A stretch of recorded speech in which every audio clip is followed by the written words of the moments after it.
Halo Tribuners, saat ini kami kedatangan tamu istimewa di studio tribunnews.com. Nah, ini ada calon Bupati Ponorogo, Mas Sigit Sugiri Sancoko. Saya akan berbincang dengan beliau tentunya soal persiapan Pilkada yang nanti akan diselenggarakan pada 9 Desember 2020 mendatang. Bapak, selamat datang. Selamat datang. Ini Terima saya kasih. anaknya panggil Bapak atau Mas nih? Kalau lihat usia bapak, tapi kalau lihat tampang kayaknya mas.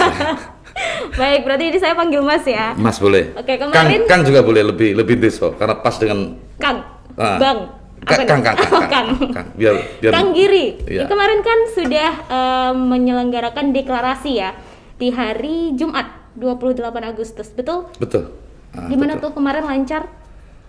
Karena suasana memang agak mendadak, kami khawatir tidak ramai atau tidak khidmat, tapi ternyata saya melihat luar biasa orang berdatangan tanpa undangan, dan saya bisa mengunjungi tempat-tempat makom bersejarah tokoh Ponorogo di Bathara Kateng dan di Tegalsari. Itu sebuah dua tokoh yang memang sangat populer di Ponorogo, bahkan menjadi panutan Ponorogo.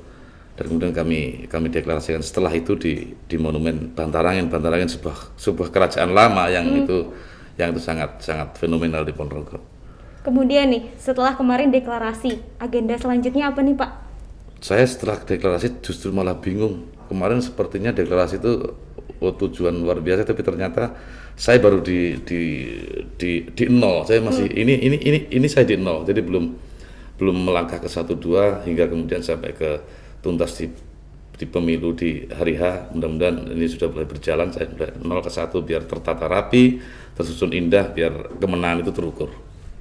Oke, selanjutnya untuk Akang Sugiri ini kan Saya Jawa, jangan Akang. Kalau Akang Sunda, kalau Jawa Kang. Kang Iya, aja Kang. tanpa A ya. Eh. Kang Sugiri, ini kan mantan Partai Demokrat ya. Dan seperti yang kita tahu, sekarang Demokrat ini memberikan rekomendasi ke petahana. Itu gimana tanggapannya Kang Giri? Saya kira itu hal yang lumrah, hanya beda cara pandang, beda sudut pandang terhadap persepsi menang kalah, terhadap persepsi kader, terhadap persepsi membangun kesejahteraan rakyat, dan cara pandang terhadap potret hari ini Ponorogo seperti apa, ke depan seperti apa. Saya pikir DPP hanya berbeda persepsi dengan kami. Kami tidak pernah sakit hati karena kami memahami di kader tingkat bawah sekalipun hari ini masih hiruk pikuk ada di pihak kami, walaupun sudahlah karena partai itu ada di pihak sana, silakan kawan-kawan ada di pihak sana, tapi karena platform kami dengan kader di bawah itu sama, bahwa perubahan itu perlu, bahwa kerakyatan membangun kesejahteraan rakyat itu perlu, sehingga mungkin platform kami ketemu dengan kader Demokrat di tingkat bawah, sehingga sampai hari ini kami masih dikelilingi kawan-kawan Demokrat yang tidak rela kalau kami direkom partai lain.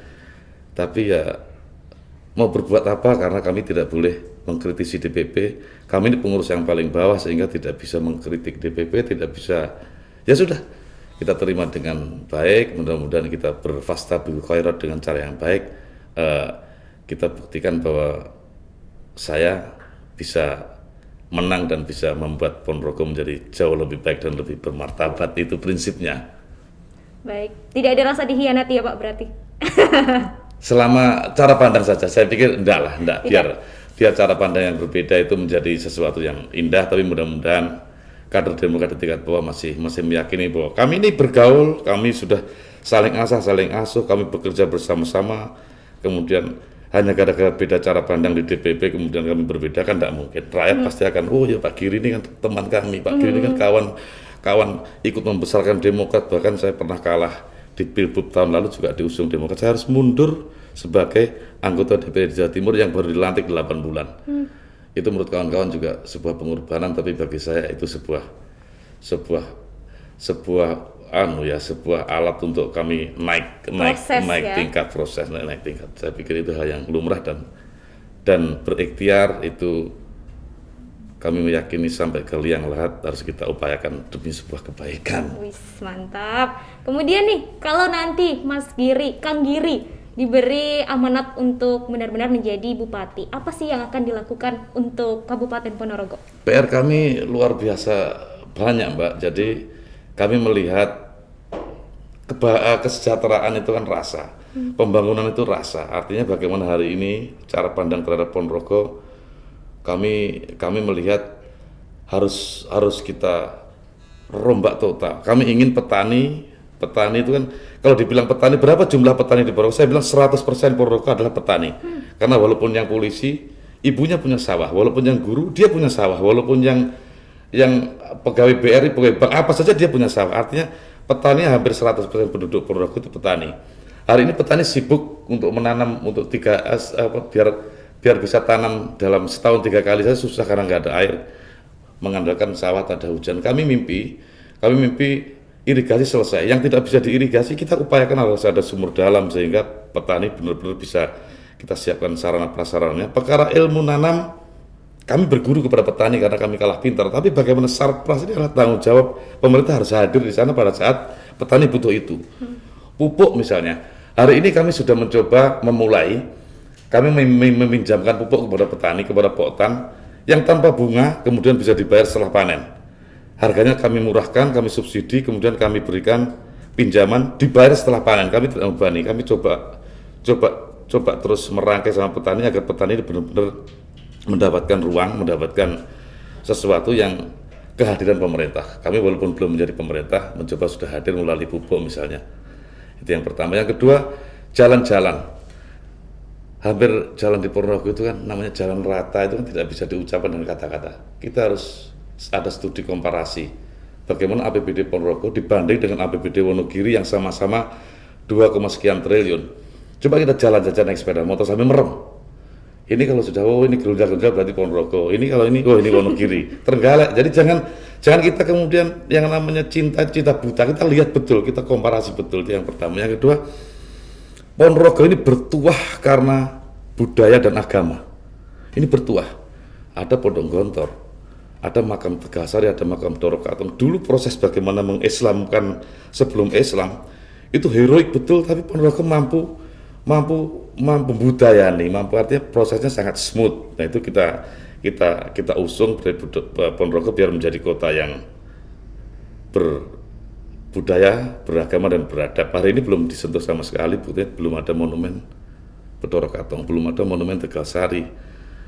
Antara wisata alam sama wisata religi belum nyambung. Kami ingin wisata alam menjadi pelecut luar biasa, karena kalau kita tahu di belahan utara Ponorogo Madiun sudah ada tol tembus Jakarta Banyuwangi, kemudian di selatan Ponorogo ada Pacitan, jalur lintas selatan sudah tembus Jogja sampai sebentar lagi Banyuwangi. Kita ini kota kecil di tengah. Jika tidak bersolek hari ini, jika tidak berdandan hari ini, jika tidak tepuk tangan hari ini, tidak akan dilirik orang. Makanya selama 5 tahun ke depan PR kita luar biasa, bagaimana membeneri dan dandani Ponorogo dalam arti yang luas. Berarti fokusnya ada di 3 hal ya Pak, pertanian, sarana prasarana dan juga pariwisata, betul? Semua menjadi fokus, tapi kami tidak bisa paparkan dalam ini satu persatu karena waktu kita juga pendek. Tapi setidaknya ketika petani ini pangannya sudah oke, wisata bisa menjadi penunjang APBD, kemudian budayanya baik, banyak hal yang ingin kami lakukan. Misalnya juga tata kota Ponorogo. Madiun sebelah kota sudah bersolek, betul hampir seperti Malioboro. Saya mimpi Ponorogo juga indah lah, jangan tidak indah. Ponorogo harus indah karena saya bilang bertuah karena agama dan alam. Jadi itu harus menjadi paduan yang elok dan menjadi Ponorogo yang lebih baik. Luar biasa. Terima kasih Kang Giri. Ini sudah berkenan hadir di studio kami. Semoga nanti bisa lancar dalam pilkada di Desember mendatang ya. Amin. Saya berdoa Tribun News juga menjadi luar biasa. Saya tadi masuk, saya kira kecil, ternyata di dalam ada pabrik dan manusianya banyak orang pintar-pintar. Terima kasih Tribun News. Terima kasih Bapak. Baik Tribuners, demikian perbincangan saya Ratu Sujati dengan calon Bupati Ponorogo Sugiri Sancoko. Sampai ketemu di kesempatan selanjutnya. Sampai jumpa.